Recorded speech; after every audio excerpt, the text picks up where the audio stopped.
যি শাস্ত্ৰত ভগৱানৰ গুণানুকীৰ্তন নাই, ঈশ্বৰৰ গুণানুকীৰ্তন নাই, ভক্তিৰ কথা সন্নিৱিষ্ট হৈ থকা নাই, সেই শাস্ত্ৰ যদি স্বয়ং ব্ৰহ্মাই পঢ়ে তাক শুনাৰ কোনো যোগ্যতা নাই, যুক্তিযুক্ততা। ভাগৱত এনেকুৱা এখন শাস্ত্ৰ, আইসকল বাবুসকল, ভাগৱত শাস্ত্ৰ শুনিলে আপোনাৰ ভিতৰত ভগৱানৰ প্ৰতি কৰিব পৰাৰ যিটো ভক্তি, ই অংকুৰিত হৈ আছিলে, ই একদম বোধিবৃক্ষ হৈ আপোনাৰ হৃদয়ত গিজ গিজাই। আপুনি ভক্তি কৰিবই লাগিব প্ৰভুসকল। আপোনালোকৰ ভিতৰত ভগৱানে ভক্তি ৰাখিছে। মায়া মাতৃ যেনেকে আপোনাৰ শৰীৰত সৰ্বদা আপোনাক মায়াৰে বান্ধি আছে, ভক্তি মাও আপোনাৰ ভিতৰতে বহি সেই মায়াৰ বান্ধটো কেনেকে মুকলি কৰি দিব পাৰে আপোনাৰ পৰা অপেক্ষা কৰি আছে। আপুনি আজ্ঞা কৰিলে তেওঁ কাম আৰম্ভ কৰিব, কিন্তু আমি আজ্ঞাই নকৰো। কাৰণ মায়া ভগৱানৰ আজ্ঞামতে কাম কৰিছে, ভক্তিয়ে ভকতৰ আজ্ঞামতে কাম কৰিবৰ কাৰণে ৰৈ আছে। ভগৱানৰ আজ্ঞাটো হৈ গ'ল, তুমি বান্ধা জগতত যাই পেলাই নেৰাই নেৰাই, গতিকে তেওঁ বান্ধিবলৈ আৰম্ভ কৰিলে। এতিয়া ভকতে কোৱা নাই ভক্তিক যে আই তুমি মোক বান্ধনৰ পৰা মুক্ত কৰা, সেইকাৰণে আই ৰখি আছে। আপুনি যিদিনাখনে সমস্ত পৰিত্যাগ কৰি ভগৱানৰ দুখানে অভয়চৰণ নিজক সমৰ্পিত কৰিব যে হে প্ৰভু, মই এই মোৰ জীৱনত কৰা সকলো দুষ্কৰ্ম তোমাৰ চৰণতে নিবেদন কৰিলো, তুমি মোক অপৰাধৰ পৰা মুক্ত কৰা আৰু মোক তোমাৰ বুলি সামৰি লোৱা। মই তোমাৰ হৈ যাব খুজিছো, মই তোমাৰ হওঁ, তুমি মোৰ হোৱা। গোপী বিলাকে, আপোনালোকৰ এটা ৰাস হয় নহয়, হয়নে? আপোনালোকেতো গোপী নাচিছে বহুতে ৰাসত। আজিকালি আকৌ ৰাসক হেৰিয়ে কৰা হৈছে, কিবা এটা এন্টাৰটেইনমেন্টৰ আহিলা। ৰাস তেনেকুৱা বস্তু ন। ৰাস পৃথিৱীত আটাইতকৈ গভীৰ তাৎপৰ্যপূৰ্ণ এটা লীলা, ভগৱান দিব্য লীলা। ভগৱানে যিমান লীলা সম্পাদিত কৰিছে, ইয়াৰ ভিতৰত দিব্য আৰু শ্ৰেষ্ঠ লীলাটোৰ নামেই হল ৰাস লীলা। ৰাস শব্দৰ অৰ্থটো কি? ৰস এইব ৰাস, অৰ্থাৎ তুমি ৰস ৰূপে জগতত বিদ্যমান হৈ আছা। প্ৰভুসকল, আপোনাৰ ভিতৰত যেতিয়ালৈকে ভগৱান ৰস স্বৰূপে আছে তেতিয়ালৈকে আপুনি কিন্তু চৈতন্য। যিদিনাখনে আপুনি নিৰস হৈ যাব, সেইদিনাখনে নিৰস কাঠখৰি কেইডালক সমান কৰি আপোনাৰ সম শৰীৰটো জ্বলাই দিব। বগা কাপোৰেৰে ঢাকি থলে মানুহে কান্দিব, কব যে শেষবাৰৰ কাৰণে চাই লওক, আৰু কেতিয়াও নেদেখে। হয়, এই যে যাব আৰু না, কোন কেতিয়া যাব লাগিব তাৰ পূৰ্ব নিৰ্ধাৰিত অংক কৰা আছে। জীৱ যায়, যেতিয়া যায় সিমান দিনলৈ তেওঁ আহেই জগতলৈ। আমি প্ৰচণ্ড মায়াৰ বান্ধনত আছো কাৰণে এওঁ মোৰ পিতৃ আছিল, তেওঁ মোৰ স্বামী আছিল, তেওঁ মোৰ ভাতৃ আছিল, তেওঁ মোৰ ভাগিন আছিল, তেওঁ মোৰ আমুক আছিল তামুক আছিল বুলি মায়াৰ বন্ধনত পৰি পেলাই আমি বিলাকে কান্দো। চিত্ৰকেতু বুলি এটা অধ্যায় আছে। মহাৰাজ চিত্ৰকেতুৱে এটা সন্তান প্ৰাপ্তি কৰিবৰ কাৰণে কিমান গৰাকী ৰাণী তেওঁ বিবাহ কৰিছিল হিচাপ লক্ষ্য, কিন্তু কোনো এগৰাকী ৰাণীয়ে তেওঁ সন্তান দিব নোৱাৰিলে। তেওঁ দুখ হল মনত যে যিহেতু মোৰ সন্তানেই উৎপত্তি নহল, গতিকে মোৰ জীৱনৰ কল্যাণ কেনেকে থাকা। এদিন ঋষি দেৱঋষি নাৰদ প্ৰমুখে আহি তেওঁক যেতিয়া লগ কৰিলে, তেওঁ কলে যে হে দেৱঋষি, মোৰ দুখ জীৱনত যে মোৰ এটা সন্তান নাই। অথচ দেৱঋষি নাৰদে তেওঁক বুজাবলৈ আহিছিল, তেওঁ কল্যাণকাৰী ৰজা আছিল, প্ৰজাবৎসল ৰজা আছিল, যে তুমি নিজৰ প্ৰজাকে পুত্ৰবৎ পালন কৰিছা, তোমাক পুত্ৰৰ কি প্ৰয়োজন। যিবিলাক ব্যক্তিয়ে জাগতিক জগতক সকলোকে পুত্ৰবৎ জ্ঞান কৰিব পাৰে, পিতৃবৎ জ্ঞান কৰিব পাৰে, তেওঁ পুত্ৰৰ কি প্ৰয়োজন আছে। কিন্তু যিবিলাক ব্যক্তিয়ে কাকো পুত্ৰবৎ পিতৃবৎ জ্ঞান কৰিব নোৱাৰে, কেৱল নিজৰ সন্তানকে একমাত্ৰ মোহিত হৈ তেওঁলোকে পুত্ৰ জ্ঞান কৰে, সেই পুত্ৰ ডাঙৰ হৈ কিনে যিদিনাখন পিতৃক অৱহেলা কৰিব, সিদিনাখন কিন্তু তেওঁক সহায় কৰিবলৈ কোনো আগবাঢ়ি নাহে, কাৰণ তেওঁৰ দৃষ্টিটো সাৰ্বজনীন নাছিল। পৃথিৱীত এনেকুৱা অনেক সন্তানহীন দম্পতি আছে, যিবিলাক আমাৰ নিচিনা সন্তান থকা দম্পতিতকে তেওঁলোক আজিৰ তাৰিখত বহুত সুখী।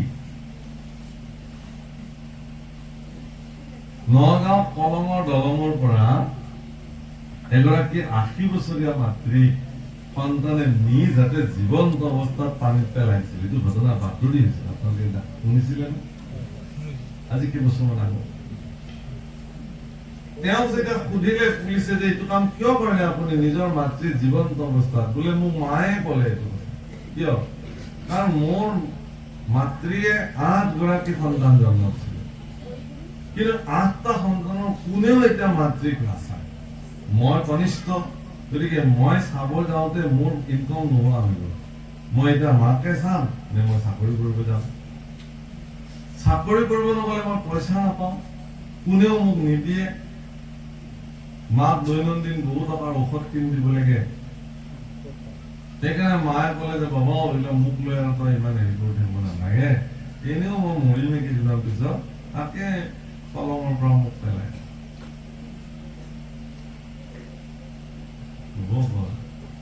মই ভাবো তেনেকুৱা 8 গৰাকী সন্তান জন্ম দিয়াতকে যদি বাজি হৈ থাকিলেহেঁতেন তথাপি কিজানি তেওঁৰ এইটো গতি নহয়। সন্তান জন্ম দিয়াৰ কি লাভ? সেইকাৰণে সন্তান থকা সকলেও বৰ আনন্দ কৰিবলগীয়া নাই আৰু নথকা সকলেও বৰ দুখ কৰিবলগীয়া নাই। বিষয়টো একেটাই কিন্তু আপোনাৰ কৰ্মফল আপুনি ভুগিব। কিছুমানৰ পুত্ৰ নাই, দুখ কৰে, কি দুখ কৰিবলগীয়া আছে? থাকিলে দে বাৰু, কি কৰিব পুত্ৰই আপোনাক, বা নাথাকিলে দে, কিনো অসুবিধাটো আছে আপোনাৰ? চিত্ৰকেতু বুজাবলৈ আহিলে চিত্ৰকেতু উল্টা বুজিলে। ইয়াক এক শিক্ষা দিওঁ ৰ বুলি দেৱৰ্ষি নাৰদে ক'লে কি যে ঠিক আছে, তুমি এখন এইটো ফল লোৱা, তুমি যিগৰাকী ৰাণীকে খুৱাই দিবা, তেওঁ পুত্ৰ সন্তান। গতিকে আটাইতকৈ কনিষ্ঠ যিগৰাকী ৰাণী আছিলে তেওঁক ফলটো খাবলৈ দিলে আৰু তেওঁ গৰ্ভৱতী হ'ল। যেই গৰ্ভৱতী হৈ গ'ল, সেই ৰাণীগৰাকীৰ প্ৰতি ৰজা এনেকুৱা মোহান্বিত হৈ গ'ল যে এতিয়া ৰাজকাৰ্য চব বাদ দি দিনে ৰাতিয়ে কেৱল সেই ৰাণীগৰাকীৰ লগতে তেওঁ কটাবলৈ আৰম্ভ কৰিলে। এটা সময়ত ৰাণী এটি সুন্দৰ ৰাজকুমাৰ জন্ম দিলে পুত্ৰ, এতিয়া সেই পুত্ৰটোৰ লগতে দিনে ৰাতি কটাবলৈ আৰম্ভ কৰিলে। বাকী ৰাণী বিলাকৰ প্ৰতি তেওঁৰ অৱজ্ঞা অৱহেলা দেখি সেই ৰাণী বিলাকে সিদ্ধান্ত ললে যে এই এটা সন্তান জন্ম দিলে এতিয়া আমাক মহাৰাজে গুৰুত্বই নিদিয়া হল। গতিকে গোটেই অশান্তিৰ জ্বৰ এই সন্তানটোৱে, ইয়ে মূল, গতিকে ইয়াক ৰাখিব নোৱাৰে। এইবুলি গোটেই কেইটা ৰাণীয়ে কথা পাতি মূল মাক গৰাকী নোহোৱা অৱস্থাত কালকুট বিষ আনি পেলাই সন্তানটোৰ মুখত এদিন ঢালি দিলে। সন্তান মৰি থাকিলে। যে মৰি থাকিলে চিত্ৰকেতুৰ অৱস্থা কি হল? পগলাৰ নিচিনা হৈ গল। পালো আৰু হেৰুৱালো, এহাতে পালো এহাতে হেৰুৱালো। এইবাৰ আকৌ এনেকুৱাকে তেওঁ দুখ কৰিব ধৰিলে, হে প্ৰভু তাতকে মই নোপোৱা হলেও ভাল হৈছিলে, হলেও মোৰ নাছিলে সন্তান, এইবুলি মই সন্তুষ্টি লব পাৰিলেহেঁতেন। এতিয়া মই পালো আকৌ হেৰুৱালো, এইটো দুখে আৰু বেছি দুখী গল।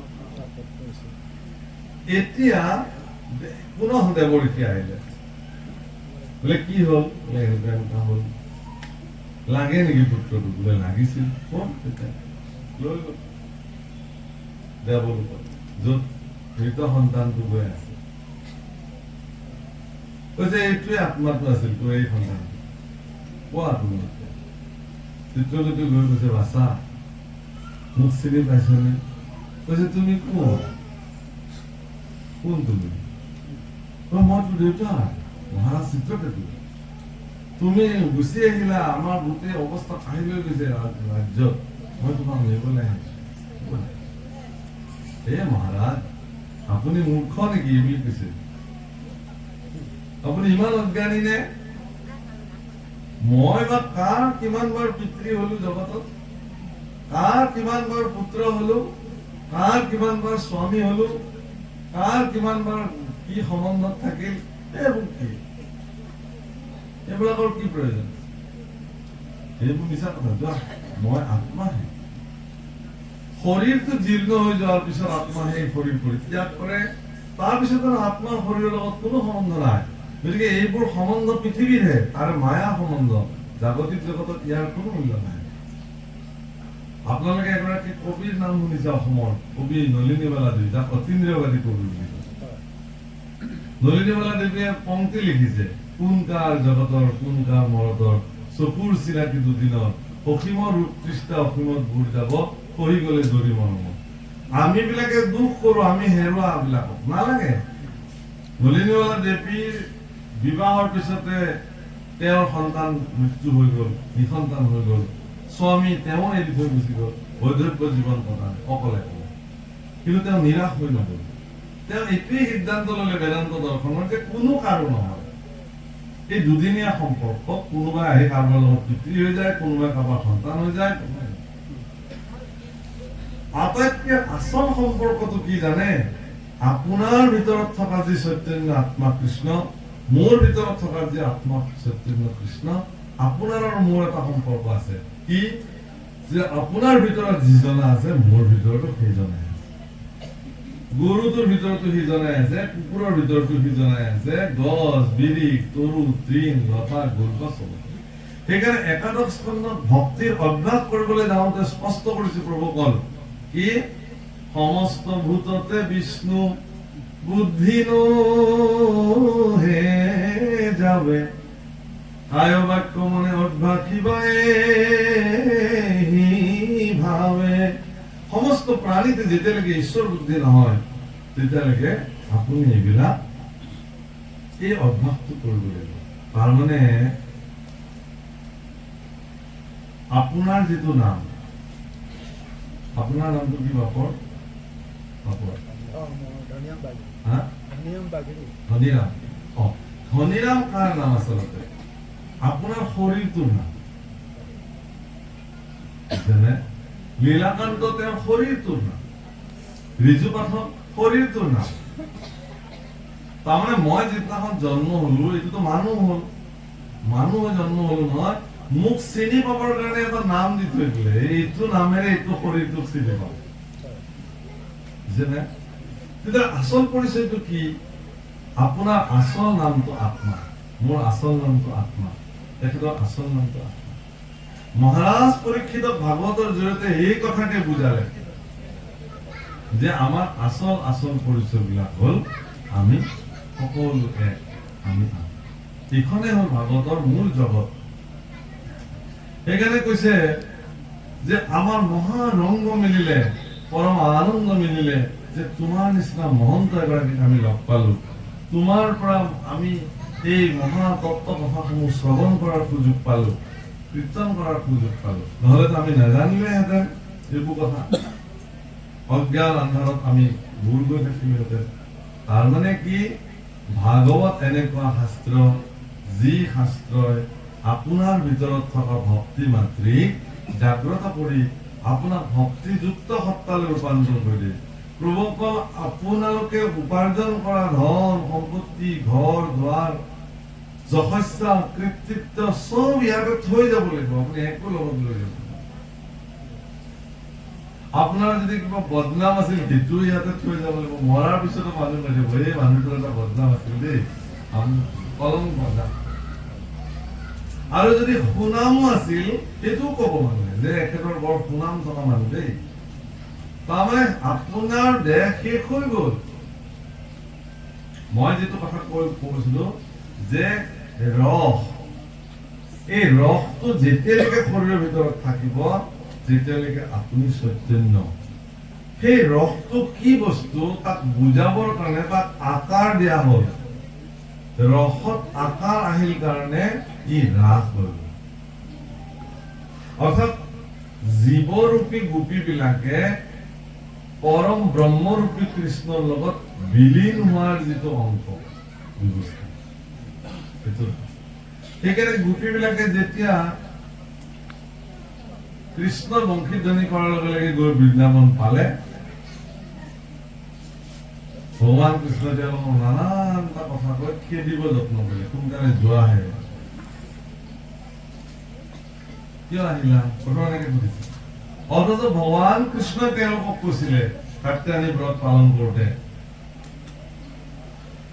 বোলে মই যিদিনাখন বংশীত ধ্বনিৰে তোমালোকক আমন্ত্ৰণ কৰিম সেইদিনাখন তোমালোকে আহিবা মোৰ ওচৰত, মই তোমালোকক স্বামী হিচাপে জনাম। কাৰণ দেৱী কাত্যায়নীক তেওঁলোকে ব্ৰত কৰিছিলে যে হে কাত্যায়নী দেৱী তুমি আমাক কৃষ্ণক স্বামী হিচাপে দিয়া। দেৱী কাত্যায়নীটো মায়া হয়, জগত জননী। মায়াক যেতিয়া এই কথাটো কৈছে, মায়াই দেখিলে যে এইবিলাক জীৱইটো পৰম ব্ৰহ্মক চিনিয়ে পালে, মোক নালাগে অলপ পৰম ব্ৰহ্মক লাগে। আৰু মায়া এটা মাধ্যম মাত্ৰ, মায়াক ভেদ কৰি যিসকলে পৰম ব্ৰহ্মক বিচাৰিব তেওঁলোকৰ জীৱনটো ধন্য। এই কথা জনাৰ লগে লগে পৰম ব্ৰহ্ম কৃষ্ণ স্বৰূপেতো দৈৱকীনন্দনে পৃথিৱীত আছেই। তেতিয়া তেওঁ সাজি গেছে, আহি ওলালে যে মোক স্বামী হিচাপে কোনে বিচাৰিছে বোলে আমি। ভাল কথা। প্ৰথম অংকটো কৰিলে কি পৰীক্ষা চালে, প্ৰথম পৰীক্ষা গোটেই কাপোৰখিনি তুলি নি কদমৰ বৃক্ষৰ ওপৰত তুলি থলে, মধুৰ মধুৰ বংশীত ধ্বনি কৰি সেই কৃষ্ণ এইটো আকৌ কি কৰিলা, কাপোৰখিনি আমাক দিয়া। কিয়? মোকতো তোমালোকে স্বামী হিচাপে বিচাৰিছে। এগৰাকী ভাৰ্যাই স্বামীৰ আগত লজ্জিত হব লাগে কি বিষয় আছে? নাই আমাক লাগিব, হয় নেকি? তেলোৱা লাগে যদি দি দি আৰু তাতে এক মুহূৰ্ত থকা নাই, গুচি ক'ত যোৱা তুমি? বোলে মই যাওঁ আৰু, কাৰণ তোমালোকক বস্ত্ৰহে লাগে, মোকতো নালাগে। মোক লাগিলে বস্ত্ৰখিনি নালাগিব, মানে এইটো মায়াৰ স্বৰূপ, বিষয় বস্ত্ৰ। মোক পাবলে বিষয় বস্ত্ৰ পৰিত্যাগ কৰিব লাগিব, অৰ্থাৎ বিষয়টো পৰিত্যাগ কৰিব লাগিব, বিষয়টো বাদ দিব লাগিব। বোলে তোমাকো লাগে বস্ত্ৰ লাগে, এই দুটা একেলগে নাপায়। বিষয় সুখতো মই থাকিম, তোমাকো মোক লাগিব, এইটো নহয়। ঠিক আছে, তোমালোকে মই যিদিনাখন বংশীত ধ্বনি কৰিম সেইদিনাখন আহিম। সেই দিনৰ পৰা গোপীসকলে তন মন ধন কেতিয়া কৃষ্ণই বাঁহী বজাব, কেতিয়া আমি তেওঁৰ ওচৰলৈ যাম, এনেকুৱা মনোবৃত্তিৰে থাকিলে আৰু এদিন বংশীত ধ্বনি কৰিলে তেওঁলোকে শুনাৰ লগে লগে যোন যেনেকে আছিল এনেকে দৌৰ মাৰিছে, সাজি কাচি গৈছে। কিন্তু কেনেকে সাজিছে? সেইদিনাখন ডিঙিৰ গলপতা ভৰিত পিন্ধিছে। আচৰিত লাগে। উঠত লগোৱা বৰমটো চকুত লগাইছে, চকুৰ কাজল উঠত লগাইছে, চাদৰখন মেখেলা কৰি পিন্ধিছে, মেখেলাখন মূৰত তুলি গৈছে, এনেকে গৈছে। কি কৰিছে ঠিক নাই। তাৰমানে কি তেওঁলোকে কি সৌন্দৰ্য চৰ্চা নাজানে নেকি গোপীসকল? আমাৰতো ৰাসত গোপীসকল কিমান ধুনীয়াকে গোপীসকল সজাই পচাই তুলিব পাৰো আমি, সেইটো যত্ন কৰো। গোপীসকল বুলি ক'লে মনৰ ভাৱনা আহে যে অত্যন্ত সুন্দৰ তেওঁলোক। কিন্তু ৰাসত বৰ্ণন কৰিছে ভাগৱতত যে তেওঁলোকে দিলেতো লৱৰ ধ্বনি নিৰীক্ষণে গাখীৰ খীৰাই আছিলে, তাৰে গাখীৰ তাতে থৈ দিলে, কেঁচুৱা গাখীৰ ফুৰাই আছিল, তাৰে কেঁচুৱা তাতে থৈ দিলে, কাকো নবনি তেওঁলোকে লৰ মাৰিলে কৃষ্ণক পাবৰ কাৰণে। তাৰমানে কি যিসকল গোপীয়ে আজিৰ পৰা এবছৰ কাল আগত কৈছিল যে কাপোৰখিনি আমাক লাগিব, সেই গোপীসকলে এবছৰ কাল ভগৱানৰ চিন্তাত থাকোতে থাকোতে থাকোতে বিষয় একো বস্তুৰ প্ৰতি তেওঁলোকৰ মমতা শূন্য হ'ল। এতিয়া আৰু তেওঁলোকক একো নালাগে, কাৰণ তেওঁলোকে জানে যে উঠত লগোৱা বৰমচুৰিৰ গুণ, আজিকালি যে সহজ ভাষাত লিপষ্টিক লগালেই যে এগৰাকী নাৰী সুন্দৰী হ'ব, এনে কি কথা আছে? তেওঁৰ ব্যক্তিত্ব যদি সুন্দৰ হৈ যায় তেতিয়াহ'লে তেওঁ যি সাজ সজ্জা নকৰক কিয়, সেই নাৰীগৰাকীক দেখাৰ লগে লগে মানুহে তেওঁক শ্ৰদ্ধা কৰে। কিন্তু এগৰাকী নাৰী যদি একদম সাজি কাচি সালংকৃত হৈ থাকে, যদি তেওঁ চৰিত্ৰহীন হয়, যদি তেওঁ ব্যভিচাৰিণী হয়, মানুহে তেওঁক সন্মান কৰিব জানে। গতিকে বাহ্যিক স্বৰূপাৰ্থত মানুহে সুন্দৰ হৈ থাকিলেই নহব, ভিতৰখন সজাবৰ কাৰণেও প্ৰয়াস কৰিব লাগিব। ঈশ্বৰে এইটো কথাই ৰাসত বুজাইছে। গোপীসকলেও জানে যে আমাৰ বাহ্যিক স্বৰূপটো দেখি ভগৱানে আমাক ভাল নাপায়, আমাৰ ভিতৰখন কিমান শুদ্ধ হ'ল, ভগৱানৰ প্ৰতি সমৰ্পিত হ'ল, সেইটোৱে ভগৱানৰ কাম। ভগৱানে তথাপিও পৰীক্ষা কৰিবলৈ নেৰে হ'ল কিয় আহিলা আৰে ভগৱান তুমিয়ে মাতিছিলা আমি আহিছো আকৌ তুমি এতিয়া সুধিছা কেলে আহিলা বুলি আজি আপোনাৰ ঘৰলৈ মোক আলহী খাবলৈ মাতিছে দিন তাৰিখ দিছে এই যথা সময়ত মই আহি যদি গাড়ীখন পদূলিত ৰখাও আৰু আপুনি যদি গেটখন খুলি সোধে কিয় বা আহিলে মোক কেন লাগিব আপুনিতো দিন তাৰিখ দি মাতিছিলে আৰু আজি আপুনিয়ে যদি কয় কেলে আহিলে আপুনি ইমান হঠাতে আহিলে যে কেনেকুৱা মানুহ নিজে মাতে আৰু নিজেই নাজানে গোপীবিলাকে কি অদ্ভুত এইজন মানুহ তেওঁৱে কৈছে আমি বংশীধ্বনি কৰিলে তুমি আহিবা আজি তেওঁ বংশীধ্বনি কৰিছে আমি আহিছো আকৌ আমাকে সুধিছে বোলে কেলে আহিলা একো খং মাটি লিখিছে ভৰিৰ আঙুলিৰে ভগৱান কৃষ্ণ বোলে না এইকেইজনী আৰু ওপৰত কৈছে বোলে এটা কাম কৰা বৃন্দাবন চাবলৈ আহিলা মই বুজি পালো চন্দ্ৰাৱলী বৃন্দাবন চম্পা ফুলিছে মালতী ফুলিছে কি সুন্দৰ নিজৰা বৈছে কুহু কুহু ফুলিয়ে মাতিছে বিনন্দীয়া পৰিৱেশ ময়ূৰে চালি ধৰিছে আহা কি বিতুপন ফৰিং ফুটা জোনা চন্দ্ৰাৱলী শৰৎ কালত ইমান বিতুপন সৌন্দৰ্য চোৱা চোৱা চোৱা ভালকে চোৱা সোনকালে চোৱা চাই কেলে এই দিনতে ইয়াতে বাঘ ভালুক শুকা শুকিকে ফুৰে যিমান সৌন্দৰ্য অৰণ্যখন ভয়ো আছে ইমান আকৌ ইয়াত বিপদো আছে গতিকে সোনকালে কবিবিলাকে একো নকয় নে সৌন্দৰ্য চাইছে নে যাবলৈ মন কৰিছে একেঠাইতে ঠিক হৈ আছে একেজনী নাযায় মনত পেলাই দিছে এই ডাঙৰ কথা এটা হৈছে নহয় তোমালোকে কেঁচুৱাবোৰ থৈ আহিছে যে চব কান্দি আছে এতিয়া মাকৰ কাৰণে যিমান পাৰে বিষয় মনত পেলাই দিবলৈ ভগৱানে যত্ন কৰিছে যা মায়াৰ প্ৰতি আগ্ৰহ শেষত কি বুলি কৈছে তোমালোকতো মালিকনী একো গৰাকী গাই আছে সম্পত্তি আছে মাটি আছে খেতি আছে গৰু আছে কিমান তোমালোক সম্পত্তি খালি তোমালোক নহলে এইবিলাক সম্পত্তি বা কোনে এতিয়া খায় আমাৰ আইসকলে কিন্তু সম্পত্তি থাপি থুপি ৰখাত বৰ ভাল তেওঁলোকে এডাল খেৰ কোঠাও নষ্ট হবলৈ নিদিয়ে আৰু আমাৰ পাহলেও নাই থকচোন এইবোৰ এনে মানুহজনে যদি কৈছেও কেনেবাকে নিবলৈ দিয়াহে এইবোৰ এনে যাব যে কেতিয়াবাতো লাগিব থকচোন বাৰু কিবা কামত লাগিব আইসকলৰ গৃহস্থখনৰ প্ৰতি এটা সাংঘাতিক তাৰণা থাকে এইটো তেওঁলোকৰ সেইটো এটা ডাঙৰ কথা এটা যদি আমি পুৰুষ বিলাকৰ ক্ষেত্ৰত কেতিয়াবা নহবও পাৰে আচ্ছা সেইবিলাক মনত পেলাই দিছে ভগৱানে যোৱা তালৈকে এইবোৰ কোনোবাই বেলেগে নাই বেলেগে নাযায়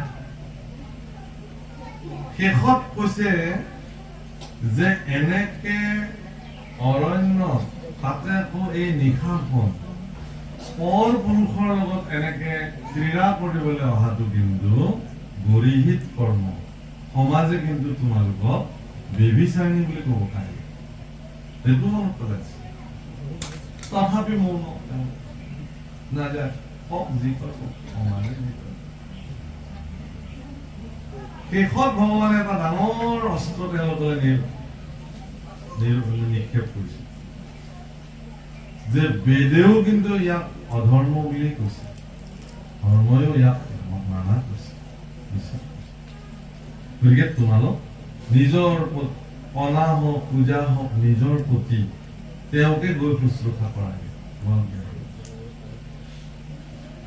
ইমানখিনিলৈকে ভাগৱতত ৰাস অধ্যায়ত বৰ ধুনীয়াকে বৰ্ণন হৈছে ইয়াৰ পিছৰ অধ্যায় গোপীবিলাকে ভগৱানৰ প্ৰতি যি স্তুতি কৰিছে সেই স্তুতি আপুনি যদি অন্তঃকৰণে শুনে আপুনি চকু পানী ৰখাব নোৱাৰে গোপীবিলাকে ভগৱানৰ স্তুতি কৰিছে যিহেতু তুমি যি কৈছা সেইবোৰ সঁচা আমি এখন ঘৰৰ মালিকনী আমাৰ গৰু গাই সম্পত্তি সোণ গহনা চব আছে আমাৰ পুত্ৰ আছে আমাৰ স্বামী আছে দেৱৰ আছে ননদ আছে চব আছে আমি এইবোৰ এৰি থৈ আহিছো কিন্তু কিয় এৰি থৈ আহিছো জানা প্ৰভু তুমি ভক্ত বৎসল সেই বুলি তুমি শৰণাগত বৎসল তুমি তোমাৰ চৰণত যদি কোনোবাই আশ্ৰয় লবলৈ আহে সেইসকলক তুমি কেতিয়াও নিৰাশ নকৰা। শাস্ত্ৰত ইয়াৰ প্ৰমাণ আছে, সেইকাৰণে আহিছো তোমাৰ ওচৰত। এনেকে তুমি নিদাৰুণ বাক্য কৰি আমাক যে বঞ্চিত কৰিবা, এই কথা আমি সপোনতো ভবা নাছিলো। আহিছিলো তোমাৰ ভাৰ্যা হবলৈ, কিন্তু তুমি স্বীকাৰ নকৰা। কিন্তু তোমাৰ চৰণৰ দাসী কৰিতো তুমি ৰাখিব পাৰিবা। তোমাকতো চাকৰ বাকৰ বহুত লাগে ন কাম কৰিবলৈ, আমাকতো তেনেকে ৰাখা। আমি যে দৃঢ় সংকল্প লৈ ঘৰৰ পৰা যে ওলাই আহিছো তোমাক পাবৰ কাৰণে, এই সংকল্পত আমি ইমানেই স্থিৰ যে আমি এক খোজো ইয়াৰ পৰা আৰু পিছুৱাই নাযাওঁ। পাৰিলে ইয়াতে প্ৰাণ যদি গুচি যায়। গোপীসকলৰ এনেকুৱা দৃঢ় সংকল্প, ভক্তৰ এনে গোপী বুলি ক'ব নোৱাৰি এতিয়া। গোপীসকল কোন আছিল? ত্ৰেতাৰ যুগতে ৰামচন্দ্ৰক সেৱা কৰিব খোজা সেই বেদজ্ঞ ঋষিসকল, যিসকলে ৰামচন্দ্ৰক স্বামীৰ নিচিনা শুশ্ৰূষা কৰিব খুজিছিল। ৰামচন্দ্ৰই ক'লে যে নালাগে, মই ইয়াৰ পিছৰ বাৰত কৃষ্ণ অৱতাৰে আহিম, তোমালোকে তাত মোক পাবা, মই তোমালোকক ভাৰ্যা হিচাপে গ্ৰহণ কৰিম। ভগৱানে তেওঁলোকক সামৰি ল'লে। এই যে সামৰি ল'লে ভগৱান কৃষ্ণই সামৰি ল'লে, আৰু গোপীসকলৰ জীৱন ধন্য হৈ গ'ল। গোপীসকলৰ জীৱন ধন্য হৈ গ'ল, আৰু সেই গোপীসকলে ভগৱান কৃষ্ণৰ চৰণত সমৰ্পিত কৰিলে। ভগৱানে তেওঁলোকক মোৰ বুলি সামৰি ল'লে। আজিৰ পৰা তোমালোক মোৰ, ময়ো তোমালোকৰ হলো আৰু তোমালোকো মোৰ হোৱা। সেই ৰাসৰ যি তাৎপৰ্য, প্ৰভুসকল আইসকল, আজি মহামহন্ত সুখদেৱক লগ পাই পৰীক্ষিত জীৱন ধন্য কৰিলে। সৌনক প্ৰমুখে পুতৰ নিচিনা এগৰাকী মহন্তক লগ পাই জীৱন ধন্য কৰিলে। আমিও আমাৰ দৈনন্দিন জীৱনত এনেকুৱা অনেক মহন্ত পুৰুষৰ সংস্পৰ্শ আৰু সান্নিধ্যই আমাৰো জীৱন ধন্য কৰিছে। আমি তেওঁলোকৰ শ্ৰীমুখে কৃষ্ণ কথা শুনোতে শুনোতে শুনোতে শুনোতে সৰুৰ পৰা কৃষ্ণময় হৈ গ'ল জীৱন ধাৰণা ভাৱনা। তুমিও ব্যতিৰেকে কোনো নাই। মই যিয়ে নকৰো কিয়, মইতো কাম কৰিবই লাগিব। মই খেতি কৰো, শিক্ষকতা কৰো, বেপাৰ কৰো, বনিজ কৰো, তাৰ মাজতো মই কিন্তু তোমাকে মোৰ একমাত্ৰ স্বামী বুলি জানো। এইটোৱে হ'ল মানৱ জীৱন পৰিচালিত কৰাৰ একমাত্ৰ। হে ৰাম যত স্বৰ্গ সুখ হিতু মুখ সুখ মূল, ভকতৰ সংগৰ অল্প কোনো হেতুল। ৰাম আকাশে সঞ্চৰে ৰবি, ৰথ দে বায়ু, সূৰ্যৰ লগত হৰৈ জগতৰে আয়ু। ৰাম একক্ষণ মানে যিটো শুনে কৃষ্ণ কথা, তাৰ বিনে আনৰ জীৱন যায় বৃথা। জীৱনত প্ৰভুসকল, আপুনি যদি এটা 100 বছৰীয়া জীৱন অতিবাহিত কৰিছে, আপোনাৰ আয়ুসকাল যদি আপুনি 100 বৰ্ষ লৈ আহিছে, এই 100 বৰ্ষ আয়ুসত যদি আপুনি এটা ক্ষণ যদি কৃষ্ণ কথা নুশুনাকে আছে, তেতিয়াহ'লে এই 100 বৰ্ষ জোৰা জীৱন আপোনাৰ কিন্তু মূল্যহীন হৈ যাব। কৃষ্ণ কথা শুনিবই লাগিব, কৃষ্ণ কথা শ্ৰৱণ কৰিবই লাগিব। আজি যেনেকে আপোনালোকে কৰিছে তেনেকে। আৰু কৃষ্ণকে অৰ্পিয়াই আমি কৰো কৰ্ম যত, তাত নানা বিঘ্নি আছে জানিলো মনত। সৌনক প্ৰমুখে ঋষিসকলে মানি কৈছে যে আমি কৃষ্ণক অৰ্পণ কৰি সকলো কৰ্ম কৰিছো, কিন্তু আমি বিঘ্নি আছে। কিহৰ কাৰণে কৈছে? কৃষ্ণক অৰ্পণ কৰিলে বিঘ্নি হয় জানো? এনেকে কৈ আছে ভগৱানে। তাৰ মানে কৃষ্ণক অৰ্পণ কৰি কৰা কৰ্মটো বিঘ্নি হব যদি কৃষ্ণ নামত আপোনাৰ সুদৃঢ় বিশ্বাস নজন্মে। বিশ্বাসেৰে কৰিব লাগিব। কৃষ্ণ নামটো বাদ দিয়ক প্ৰভুসকল, যদি বিশ্বাসেৰে দৰৱ এপালিও যদি আপুনি নাখায়, সেই দৰৱেও ইমান সোনকালে কাম নকৰে। দিয়া দৰৱ এপালিও বিশ্বাসেৰে যিজনে গ্ৰহণ কৰিব যে এইখিনি দৰৱ খালে মোৰ অসুখ ভাল হৈ যাব, এই বিশ্বাসটোৱে দৰৱ পালিৰ কাৰণে বহুত উপকাৰ শৰীৰটো। আৰু এই যিমানবিলাক সম্পৰ্ক আমি চলাই ৰাখিছো, বিশেষকে পতি পত্নী, গুৰু শিষ্য, ভাতৃ ভগ্নী, এই যে সম্পৰ্কবিলাক, এই সম্পৰ্কবিলাক প্ৰৱৰ্তি ক'ত আছে? একমাত্ৰ বিশ্বাসৰ ভিত্তিত প্ৰৱৰ্তি আছে। বিশ্বাসহীন হৈ গ'লে সম্পৰ্ক শেষ। পতি পত্নীৰ মাজত যেতিয়াই বিশ্বাসহীন হৈ যাব, বিশ্বাসৰ ভেটিটো থৰক ফৰক হৈ যাব, পতি পত্নীৰ মাজতো বিচ্ছেদ আৰম্ভ হ'ব। প্ৰভুসকল, বিশ্বাসহীনতা এটা সামাজিক ৰোগ, মানুহ বেমাৰ। এই যে সন্দেহবাদ, এইটো এটা বেমাৰ। বনত যেতিয়া ৰামচন্দ্ৰ সীতাক বিচাৰি দৌৰি দৌৰি দৌৰি দৌৰি ঘূৰি ফুৰিছে, তেতিয়া শিৱৰ কাষত বহি থকা তেওঁৰ পত্নী সতীয়ে শিৱক সুধিছে, হে স্বামী, মই এটা কথা বুজি নাপালো, কি যে যদি এয়াই সঁচাই পৰম ব্ৰহ্ম শ্ৰীৰাম হয়, এখেতে নাজানে নেকি যে তেওঁৰ পত্নী সীতাক যে ৰাৱণে লৈ গৈছে বনলৈ? যদি জানে তেতিয়াহ'লে তেওঁ মিছাতে অৰণ্য এনেকে কিয় বিচাৰি ফুৰিছে তেওঁ নিজৰ পত্নী? তেওঁ পোনে পোনে লংকালৈ গলেই হ'ল। শিৱই কৈছে যে হে দেৱী, মোক ডিষ্টাৰ্ব নকৰিবা, আমনি নকৰিবা। ভগৱান পৰম ব্ৰহ্ম মনুষ্য অৱতাৰে জগতলৈ শ্ৰীৰাম ৰূপে আহিছে, আহি এইবিলাক লীলা কৰি আছে, ইমান আনন্দ লাগিছে, মই লীলাবোৰ চাই আছো, মোক আৰু আমনি নকৰিবা।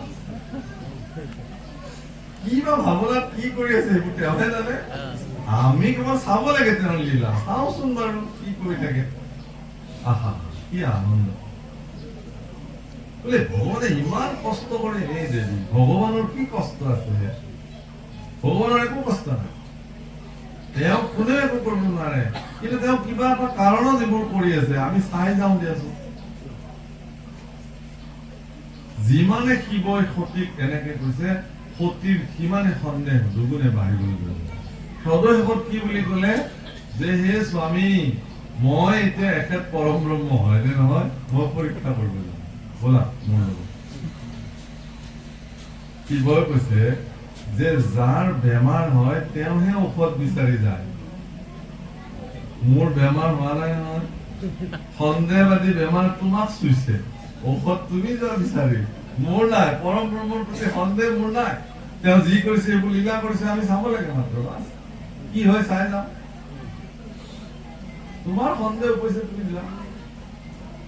কোৱাৰ লগে লগে দেৱী সতীয়ে তৎক্ষণাৎ বনবাসী সীতাৰ ৰূপ ধাৰণ কৰিলে, আউলি বাউলি চুলি হৈ ৰামচন্দ্ৰ আৰু লক্ষ্মণ যিফালৰ পৰা গৈ আছিল, বিপৰীত দিশৰ পৰা এখন অৰণ্যৰ পৰা সাক্ষাৎ সীতাৰ ৰূপেৰে দেৱী সতী ওলাই আহিলে কান্দি কান্দি। আৰু সতীক দেখাৰ লগে লগে ৰামচন্দ্ৰই তেওঁক প্ৰণাম জনালে, হে দেৱী, তুমি আকৌ এইটো ভেষত কিয় ঘূৰি আছা অৰণ্যত? সতীৰ কি খবৰ? মোৰ পত্নীটো হেৰাইছে, মই বিচাৰি আছো, তুমিও হেৰাইছা নেকি? তেওঁ ক'ৰবাত ক'ত বিচাৰি আছে? যেতিয়া এই বুলি প্ৰণাম জনাইছে, সতীৰ একদম আচন্দ্ৰাই কৰিব ধৰিলে মূৰ। তেওঁ চাৰিওফালে পৰম ব্ৰহ্মক দেখিবলৈ আৰম্ভ কৰিলে, আৰু কি হব কি নহব মূৰ ঘূৰাই তাতে পৰি বাগৰি থাকিলে। মোৰ কামে নকৰা শৰীৰ কোনোমতে শিৱৰ অনুচৰে লৈ তেওঁ দাঙি লৈ গল, সুস্থ কৰিলে। বাৰু সুস্থ কৰাৰ পিছত কান্দি কাটি হুলস্থুল, মই ভুল কৰিলো, মই এইটো কৰিব নালাগিছিল, মই এইটো কিয় কৰিলো, এই বুলি শিৱৰ কাষত যেতিয়া বহিবলৈ গৈছে, শিৱই কৈছে, হে মাতৃ, তুমি মোৰ কাষত এতিয়া বহিব নোৱাৰিবা পত্নীস্বৰূপ। কিয়? মইতো তোমাৰ পত্নী নাই, আছিলা পত্নী কিছু সময় আগলৈকে, মোৰ আৰাধ্য প্ৰভু ৰামে যেতিয়া তোমাক মাতৃ বুলি সম্বোধন কৰিলে, মই এতিয়া তোমাক কেনেকে পত্নী বুলি লওঁ? গতিকে তুমি ইয়াতে বহিব পাৰা, মই তলত বহিব লাগিব, তোমাৰ চৰণ সেৱা কৰিব লাগিব। হে ৰাম, আৰু উল্টা লাগি গল। এতিয়া কি হব? এতিয়া ঘটনা বিষম হৈ গল। প্ৰভুসকল, পৰম ব্ৰহ্মৰ প্ৰতি সন্দেহ কৰিবলগীয়া নাই। সেই সন্দেহাতীত পৰম ব্ৰহ্মৰ আপুনি বিশ্বৰিত অংশ, জীৱ ব্ৰহ্ম। আপুনি সদায় পৰম ব্ৰহ্মমুখী গতি। শৰীৰ স্খলন হৈ গৈ আছে দিনে দিনে, বুজিছেনে? দিনে দিনে স্খলন হৈ গৈ আছে।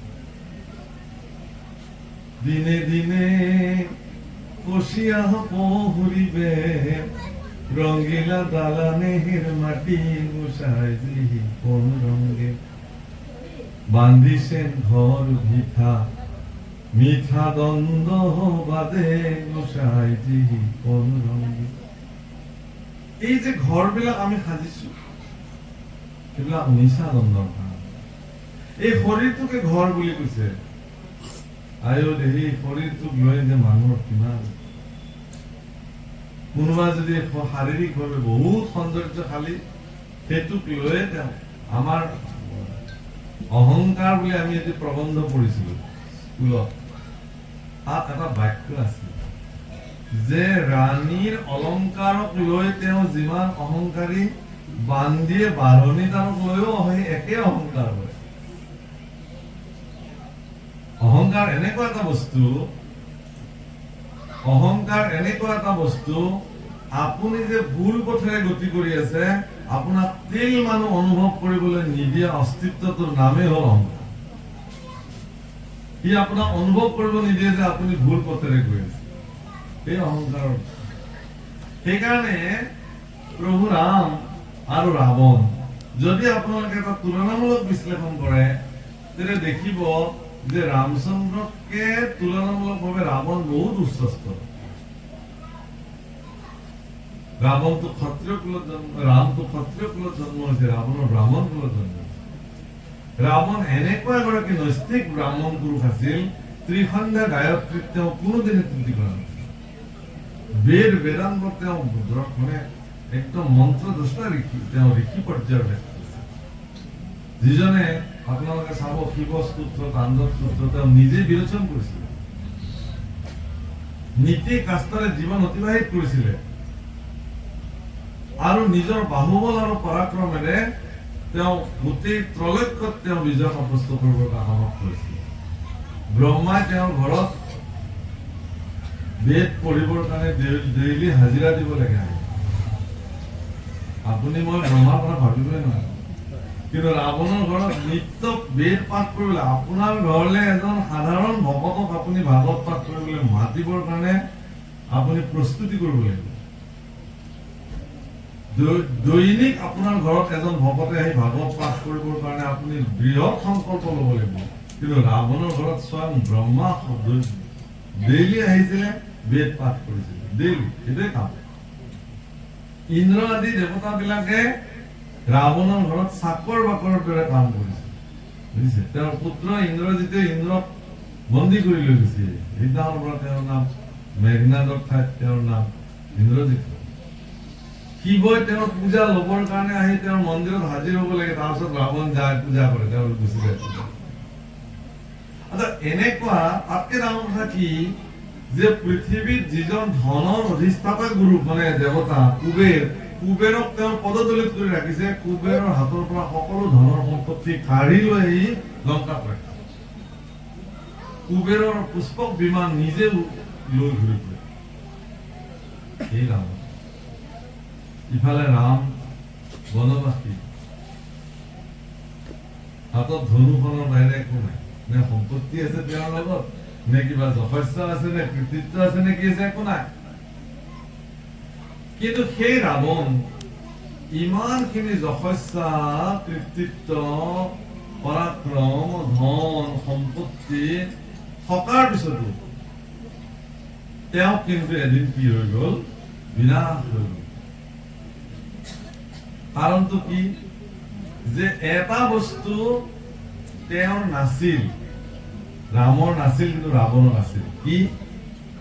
ৰামৰ অহংকাৰ নাছিল, ৰাৱণৰ চূড়ান্ত অহংকাৰ আছিল। সেই অহংকাৰে এদিন তেওঁ বিনাশ কৰি পেলালে। দ্বিতীয়তে, মাতৃ জাতিৰ প্ৰতি তেওঁৰ শ্ৰদ্ধা নাছিল ৰাৱণ, কিন্তু ৰামৰ মাতৃ জাতিৰ প্ৰতি চূড়ান্ত শ্ৰদ্ধা আছিল। বিবাহৰ পিছতেই সীতা দেৱীক ৰামচন্দ্ৰই এটা উপহাৰ দিছিল। উপহাৰটো কি আছিল জানে? হে দেৱী, মই তোমাক আজি এটা উপহাৰ দিব খোজো। কি? যে আজিৰ পৰা তুমি ব্যতিৰেকে মই কোনো নাৰীক পত্নী দৃষ্টি নিদিওঁ। মোৰ জীৱনত আৰু মই দ্বিতীয় গৰাকী বিবাহ নকৰোঁ। দ্বিতীয় উপহাৰ আছে। আপোনালোকে ভাবকচোন, আজিৰ তাৰিখত কোনোবা পুৰুষে যদি তেওঁৰ পত্নীক যদি এইটো উপহাৰ দিয়ে, পত্নী বিলাকে কিমান ভাল পাব?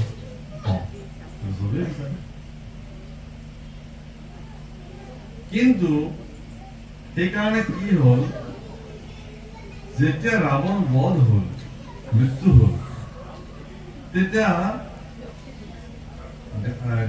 মানে মন্দোদৰী, ৰাৱণৰ পত্নী মন্দোদৰীয়ে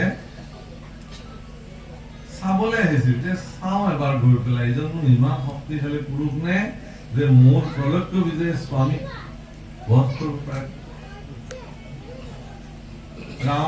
তেতিয়া প্ৰভু ৰামচন্দ্ৰই সাগৰৰ পাৰত এটা শিলৰ ওপৰত এনেকে বহি আছিলে, আৰু পিছফালৰ পৰা এগৰাকী নাৰীৰ ছায়া আগবাঢ়ি অহা তেওঁ দেখিছিলে। এগৰাকী নাৰীৰ ছায়া, আৰু নাৰীৰ ছায়াটো দেখাৰ লগে লগে তেওঁ তৎক্ষণাৎ শিলটোৰ পৰা থিয় হৈছিল আৰু ঘূৰি দেখিছিল যে এগৰাকী নাৰী, অলংকৃত নাৰী, তেওঁ সেই নাৰীগৰাকীৰ প্ৰতি প্ৰণাম জনাইছিল। হে দেৱী, অযোধ্যাপতি দশৰথৰ পুত্ৰৰ ৰামচন্দ্ৰৰ সেৱা স্বীকাৰ কৰা, তুমি কোন? তেতিয়া মন্দোদৰীয়ে কৈছিল যে মই সেই অভাগা মন্দোদৰী, ৰাৱণৰ পত্নী। মই আচলতে বিচাৰিবলৈ আহিছিলো কি এনেকুৱা গুণেৰে বিভূষিত এইজন পুৰুষ যিজনে মোৰ পৰাক্ৰমী স্বামীক নিধন কৰিব পাৰে। মই পালো বিচাৰি, মই এতিয়া যাওঁ। কি বিচাৰি পালা? যে যিজন ৰাৱণৰ মোৰ নিচিনা মন্দোদৰীৰ দৰে সৌন্দৰ্যশালী সতী নাৰী পত্নী হৈ থকাৰ পিছতো, লক্ষ লক্ষ নাৰীক ৰক্ষিতা কৰি ৰখাৰ পিছতো, সীতাৰ কথা শুনাৰ লগে লগে যিজনে দৌৰ মাৰি গৈ হৰণ কৰি লৈ আহিলে, আৰু যিজন ৰাম যাৰ শৰীৰৰ কাষেৰে এটি নাৰীৰ ছায়া মাত্ৰ উপস্থিত হোৱাৰ লগে লগে তৎক্ষণাৎ উভতি কিনে দেৱী বুলি প্ৰণাম জনাইছে, এই শক্তিটোৰ কাৰণে ৰাৱণক বধ কৰিব পৰা সামৰ্থ্য আপোনাৰ আছে। হে ৰাম জানি হৰি ভকতি ততি জিও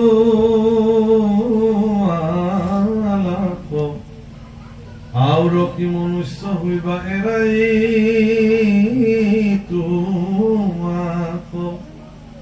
ৰাম সত্তৰে গলত বান্ধা মাধৱৰ নাম, কৃষ্ণৰ কিংকৰে কহে বোলা